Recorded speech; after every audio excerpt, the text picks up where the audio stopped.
Welcome back. We are in Matthew 25 still. We are in the second part now in verse 14. And Jesus is giving another parable to also prepare us again for his return.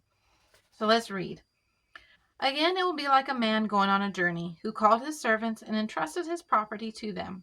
To one he gave 5 talents of money, to another 2 talents, and to another 1 talent, each according to his ability. Then he went on his journey.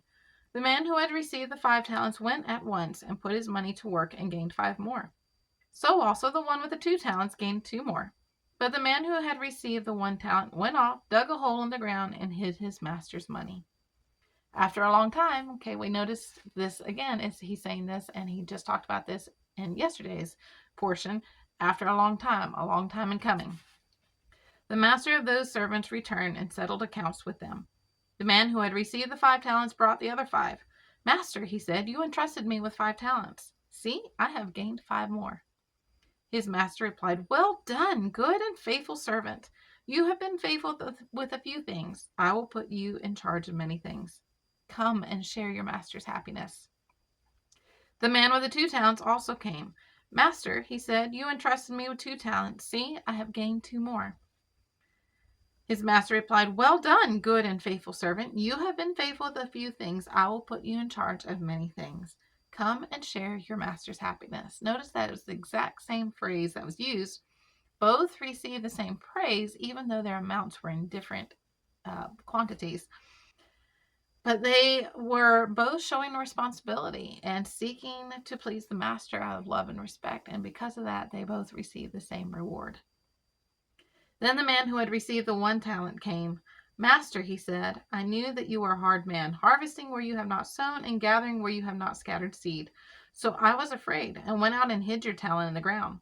See, here is what belongs to you. His master replied, you wicked, lazy servant. So you knew that I harvest where I have not sown and gather where I have not scattered seed? Well, then, you should have put my money on deposit with the bankers, so that when I returned, I would have received it back with interest. Take the talent from him and give it to the one who has the 10 talents. For everyone who has will be given more, and he will have an abundance. Whoever does not have, even what he has will be taken from him. And throw that worthless servant outside into the darkness, where there will be weeping and gnashing of teeth. So now this man has a bad attitude that he has towards the master. So of course he's lazy. He's a bad steward. His fear and misperception is what caused him to be that way. He had a misperception of the master. He allowed fear and just maybe jealousy of the others, but he chose to look at the master through the wrong lens. He saw him as overbearing, and he saw that he did not care for his employees, which is not the case because we see how he truly was with the other 2.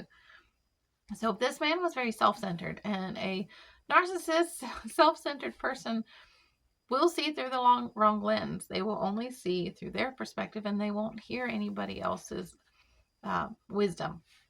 They only see through their eyes. So the master is coming back.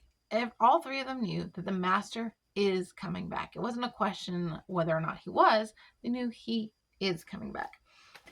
So don't get idle. The point of this story that he says, don't get idle.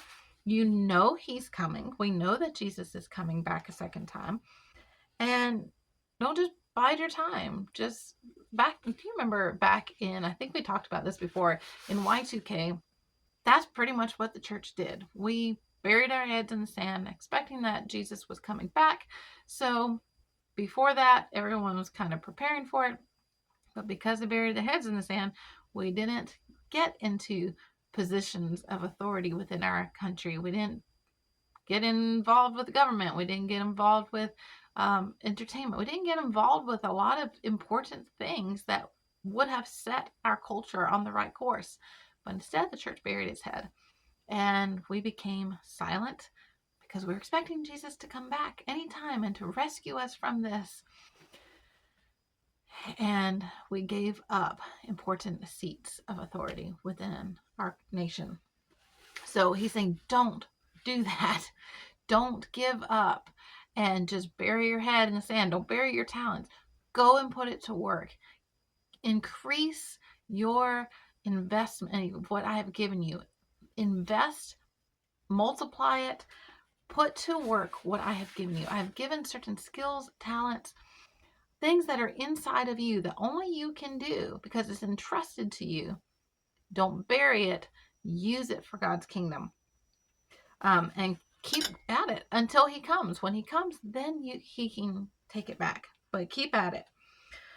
It's hard also when you come to the talents, it's hard to get a good value on the talents because it wasn't a coin of monetary value. It was more of it's a monetary reckoning is what it is. So in chapter 18, we know that 1 talent equals 6,000 denarii, and 1 denarii equals 1 day's wage. So based on that and understanding what he's divvying up here, he basically divided approximately $2 million between these three. So that's a lot of money. The man who buried the talent, that was still a lot of money that he buried, and he didn't invest, he didn't grow, he didn't see any, he didn't apply himself to try and even make that grow or to see what he could do with it.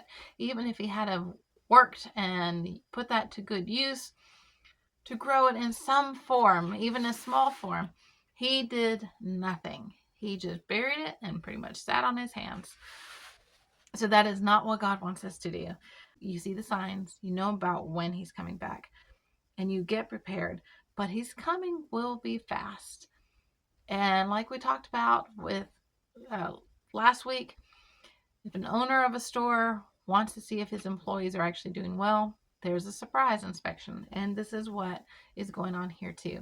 Some employees, they were supposed to have invested or at least worked hard, applied what they've learned, applied what God has given them, what the master, what the owner has given them, and then make it even better. When I used to work several different places, it was always my goal to leave the place better than it was when I came, and that I would always leave. I would have invested my whole self and everything about my skills and use my own creativity to be able to find solutions that made things more efficient. And that's what he's saying. Use what I've given you to make things better, to multiply through those talents. So don't sit on them. Don't just go, oh, God's going to come. He's going to fix everything. I don't need to do anything. No, we have a responsibility. We have a responsibility. Even like we talked about last week again, Jesus was saying, pray. Even pray for the timing of things to happen. Pray. This is still our responsibility. Put to work what God has put within us. Don't sit on it. Don't ignore the times. Put all of this into practice, because the time is coming that Jesus is going to come as a thief in the night. And if you're not prepared, you're going to be left out of the wedding feast. So don't do that. Be prepared. Okay, so we'll pick up here tomorrow with Jesus talking about the final judgment.